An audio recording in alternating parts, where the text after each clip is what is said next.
Hello, അപ്പോൾ നമുക്കിന്ന് തുറക്കലപ്പം ഉണ്ടാക്കാൻ കുറേ പ്രാവശ്യം വാങ്ങി കഴിച്ചിട്ടുണ്ട്.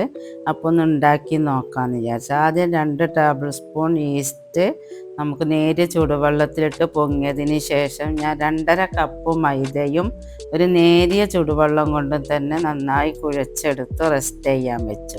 ഇനി നമുക്ക് അതിലേക്കുള്ള ചമ്മന്തിക്ക് 2 പച്ചമുളക്, ഒരു കഷ്ണം ഇഞ്ചി, ഒരു പിടി മല്ലിച്ചപ്പ്, ഒരു മുറി തേങ്ങ, ഉപ്പ്, കുറച്ച് വിനാഗിരി, ഇതെല്ലാം കൂടി നന്നായി ചമ്മന്തി അരച്ചെടുക്കണം.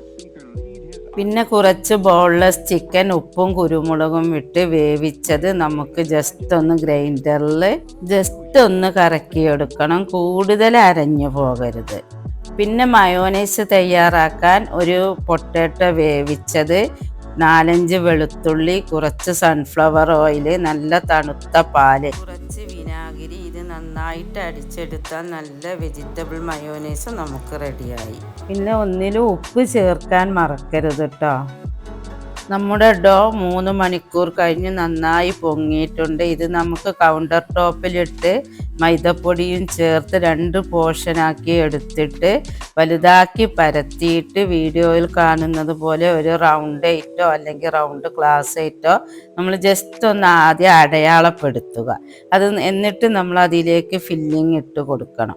ഇനി അതുപോലെ തന്നെ വേറൊരപ്പം കൂടി പരത്തിയത് ഫില്ലിങ് മുഴുവൻ ഇട്ടതിന് ശേഷം അതിന് മേലെ കവർ ചെയ്ത് ആ അടയാളം ഇട്ട അതേ അച്ച് കൊണ്ട് തന്നെ വീഡിയോയിൽ കാണുന്നത് പോലെ കട്ട് ചെയ്തെടുക്കുക.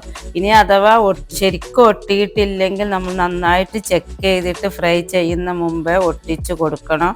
അതല്ലാഞ്ഞാൽ പൊട്ടി മയോനൈസ് ആകെ ഒലിച്ച് ആകെ പ്രശ്നമാകും. അപ്പോൾ നല്ല വക്ക് നന്നായി ഒട്ടിയോ എന്ന് പൊരിക്കണ മുമ്പ് തന്നെ നമ്മൾ ഉറപ്പ് വരുത്തണം.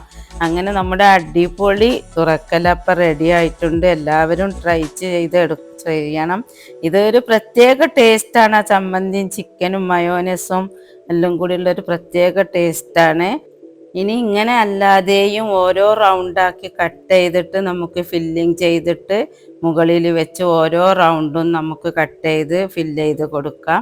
ഇനി മറ്റൊരു അടിപൊളി വീഡിയോയുമായി വീണ്ടും കാണാം.